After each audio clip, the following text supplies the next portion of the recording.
Bonjour et bienvenue, nous sommes ravis de vous retrouver pour Viano, le magazine de votre quotidien. Aujourd'hui, nous nous intéressons à l'adéquation entre offre et demande d'emploi, une question vaste et complexe. Nous en parlons avec nos invités dans la deuxième partie de l'émission. Et en troisième partie, nous parlerons cinéma, littérature et musique avec le trio infernal de Viano. Xavier, Marcel et André. Et puis nous ferons un petit tour aussi du côté du Mexico City. C'est pas mal là-bas, oui, ouais. Avec le programme d'Acue et d'Altro. Et puis comme chaque jour, vous pouvez réagir sur les réseaux sociaux en nous posant vos questions avec le hashtag Viano. Et voilà, vous nous posez vos questions, on y répondra en direct, surtout pendant le débat. Alors à notre table, aujourd'hui, nous accueillons le chef à domicile et épicurieux Kevin Iafrani Biancardini. Bonjour Kevin. Bonjour Caroline, bonjour Florian. Bonjour. Alors avec vous, nous revisitons le classique Radibeur aujourd'hui. Tout à fait, ouais. Mais avant cela, il y aura un nouvel épisode de La Petite Culotte de Vinci Colonne et l'info du jour. Et aujourd'hui, une fois n'est pas coutume, c'est Florian qui s'y colle. Qu'avez-vous retenu de l'actualité de ces dernières heures? Écoutez, on peut parler justice. Hein. Je suis désolé avec ça. Hein, bon. Ce mardi 9 octobre, Booba et Caris ont rendez-vous devant la justice pour l'affaire de leur clash à Paris, à Orly. Hein, justement, vous vous en souvenez, j'imagine. Les deux rappeurs risquent 1 an de prison avec sursis. Je vous rappelle rapidement les faits. Le 1er août dernier, une bagarre avait éclaté entre les rappeurs Booba et Caris et leur clique au beau milieu de l'aéroport d'Orly. En raison de la violence de leur clash, les deux stars de la chanson avaient été incarcérés 3 semaines avant d'être mis en liberté le 23 août. Sous contrôle judiciaire, ils attendaient depuis leur procès pour violence aggravée et vol en réunion avec destruction dans un lieu d'accès au transport collectif. Malgré leur mea culpa le 6 septembre dernier, devant le tribunal correctionnel de Créteil, le parquet a estimé que Eli Yafa et Nyakuri Oku, c'est leur vrai nom, en fait. Voilà, étaient tous deux responsables. C'est pour cela que 12 mois de prison avec sursis ont été requis contre Booba et son ancien protégé. Pour ce qui est des 8 autres membres des deux clans, les peines pourraient aller de 6 mois de prison avec sursis à 8 mois ferme, suivant la gravité des actes. Le jugement sera donc rendu cet après-midi, avec les deux hommes de 41 et 38 ans ne seront pas présents au tribunal, bien sûr, pour entendre leur jugement. Selon leur avocat, pourquoi faire En même temps, qu'est-ce qu'ils vont aller faire au tribunal? L'épilogue d'un clash qui aura été suivi comme un feuilleton pendant tout l'été. Eh bien, écoutez, on va suivre ça encore avec quelques heures encore.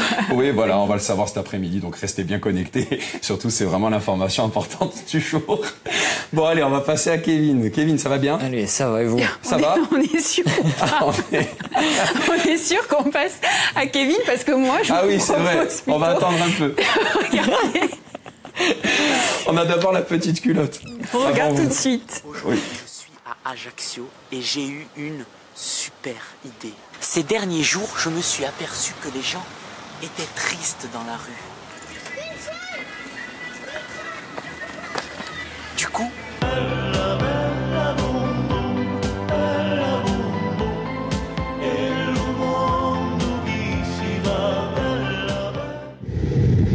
maintenant que j'ai la pancarte, on va aller se promener dans Ajaccio et on va offrir des câlins corses gratuits.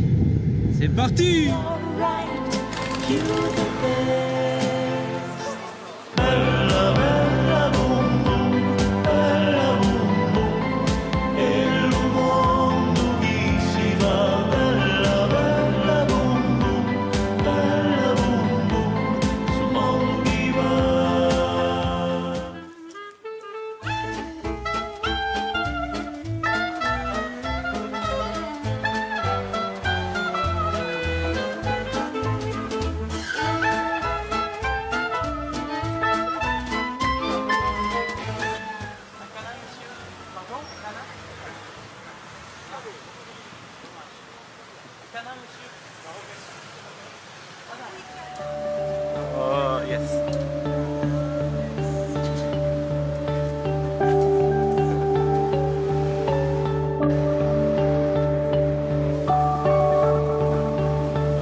rencontré ces deux jeunes hommes qui m'ont aidé à faire cette vidéo dans la rue et ils voulaient me dire quelque chose.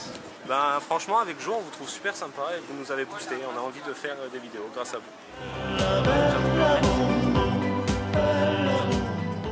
Eh oui, Vinci, il voulait des câlins, il les a eus. Alors je suis vraiment désolé de vous avoir lancé alors que c'était pas, c'était le tour. Alors pour me faire pardonner, je vais vous faire un câlin.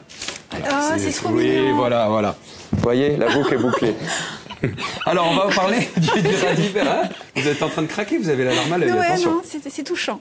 Alors on parle du radibeur aujourd'hui. Ouais, exactement. Alors Donc, qu'est-ce qui se passe? Dites-moi tout. C'est que donc aujourd'hui le monoproduit, effectivement, c'est le radis. Et faut dire ce qui est. Le radis-beurre, c'est vraiment basique. C'est juste un pet de radis, un morceau de beurre, un morceau de pain. Et moi, j'avais envie de le pousser un tout petit peu plus haut, en fait. Donc, sur une base de crackers, de farine de blé et de farine de riz, on va mettre une déclinaison donc de radis couleur. Allez, on va montrer tout ça. On va commencer si à vous monter. Voulez bien. Bien sûr. Donc d'abord, petite préparation. Hein. Et on voit quelques photos là, Kevin. Oui, mais ça c'est la version finale en fait. Du radis-beurre. Exactement. Ah oui, ça donne envie. Voilà. Allez, on vous voit.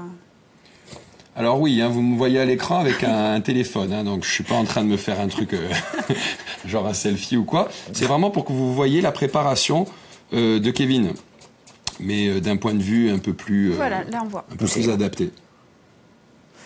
Donc là, on fait quelques petits bâtonnets. Maintenant, des pétales.